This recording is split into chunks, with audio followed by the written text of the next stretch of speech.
definition of Mycobacterium leprae. It is an infection caused by Mycobacterium leprae. It is a slow-growing bacteria.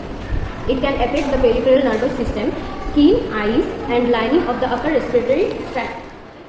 এটা হলো স্কিনের diagram, যেটা হচ্ছে যে কি এইগুলো হচ্ছে যে কি আমাদের স্কিনের যে হেয়ার ফলিকেল, এটা হচ্ছে যে কি এপিডার্মিস লেয়ার, এটা হচ্ছে ডার্মিস লেয়ার, অ্যান্ড এটা হচ্ছে সাবকিউটেনিয়াস লেয়ার। তো আমাদের যখন লেপ্রসি হয় তখন হচ্ছে যে কি আমাদের ক্লোজ কন্ট্যাক্টের মাধ্যমে আমাদের যে লেপ্রসির যে মাইক্রোব্যাকটেরিয়াম লেপ্রে, সেই ব্যাকটেরিয়াটা আমাদের স্কিনে এফেক্ট করে ফার্স্টে, তারপর হচ্ছে যে কি স্কিন থেকে সেটা এপিডার্মিস লেয়ারে এফেক্ট করে, তারপর হচ্ছে এপিডার্মিস থেকে ডার্মিসে এফেক্ট করে, অ্যান্ড ডার্মিস থেকে সাবকিউটেনিয়াস লেয়ারে এফেক্ট করে, এবং সাবকিউটেনিয়াস লেয়ারে এফেক্ট করার পর এই যে নার্ভগুলো, সেই নার্ভগুলোকে ড্যামেজ করে, তার ফলে হচ্ছে যে কি আমাদের পেরিফেরাল নার্ভ সিস্টেম ড্যামেজ হয় এবং আমাদের সেন্সেশন লস হয়।